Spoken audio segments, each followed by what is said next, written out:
First on the agenda, House File 2725. Chair moves that House File 2725 be laid over for possible inclusion in the Property Tax Division report. Welcome, Representative Norris, and to your bill. Thank you, Chair Lislegard and members. It's great to be with you here in the Property Tax Committee.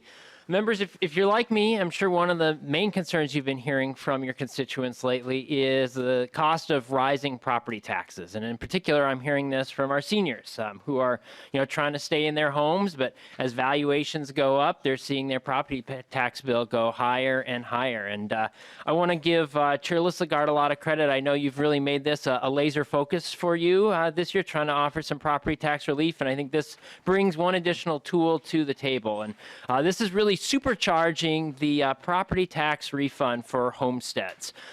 What it does is it's designed to give some homeowners relief if they see a big jump in their property tax bill from one year to the next. So currently, under state law, if their property tax bill jumps by more than 12% from year to year, they're eligible to get a special refund. And right now, under state law, that refund is up to $1,000. But as I said, what we want to do is really supercharge that. So we're going to give some short-term relief and then also kind of adjust it moving forward. So we know since people are really feeling the pinch right now, what we're going to do in 2023 is we're going to say instead of 12%, if your property tax bill increases by more than 6%, you're going to be eligible for this refund.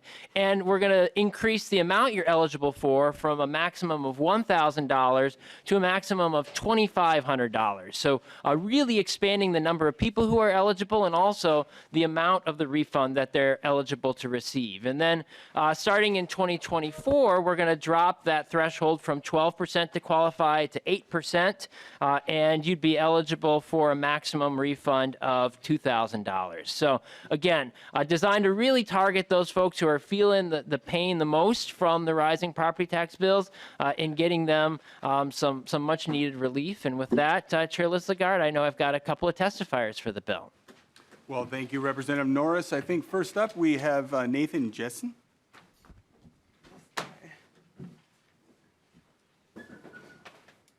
Please state your name for the record and proceed with your testimony.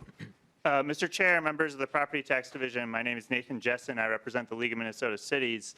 I know that the division previously heard a few property tax refund proposals, but like Representative Norris said, he did a great job summarizing the proposal. This is really a supercharge, going to amp it up for a couple of years. And I think that approach really makes sense now, especially, not only given the surplus that the state has, but the high level of inflation that impacted city levies combined with the rising residential valuations on homeowners. That right now in particular is a good time to consider a proposal like House File 2725. It's also really important to look at proposals like this because they're not going to result into shifts onto other types of properties, be they other residential properties or non-residential properties, right? A lot of proposals come forward that may consider that approach, but this avoids any shifts onto other properties, so we think it's a strong proposal. Thank you. Next up, we have Paul Eager. Please state your name for the record and proceed with your testimony. Mr. Chairman, members of the committee, my name is Paul Eager, and I'm Senior Vice President of Governmental Affairs for the Minnesota Realtors Association. We are a statewide business trade association with over 22,000 members working with buyers and sellers of all types of property in every corner of the state. Just want to thank you for the opportunity to testify today in support of Representative Norris's HF2725. Thank you, Representative Norris, for bringing the bill forward. When you have an author that explains the bill as well as Representative Norris did, as well as Mr. Jessen's testimony in front of you, it'll give me the ability to be very brief today. We also concur with the comments that you've heard from Representative Norris and Mr. Jessen. This is a good time for this proposal. We continue to see a challenging housing market that has certainly cooled off as a result of the interest rate hikes and inflation over the past year plus.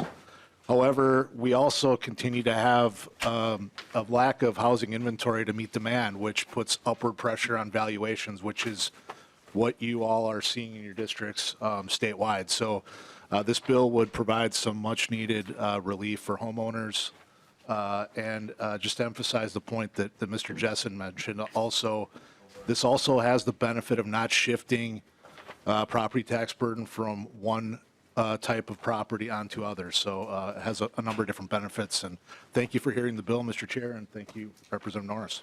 Thank you. Is there anyone else in the audience that would like to testify for or against this bill? Seeing none, member Representative Quam. Thank you, Mr. Chair, and I understand the reasoning and support the reasoning to prevent and or mitigate the big bumps. I just would hope that the committee would hear other bills that would address that. 2244 would do a 5-year rolling average to smooth out any one-year blips. Anyone that maybe needs some of these other ones that, are more costly, shall we say, to implement because you're having to do the filing and go through the paperwork, and ways that are less burdensome to the taxpayers. Thank you, Mr. Chair. Thank you. Representative Anderson. Thank you, Madam. Mr. Chair, sorry about that. Question for the bill author, and yeah, I support your bill as well.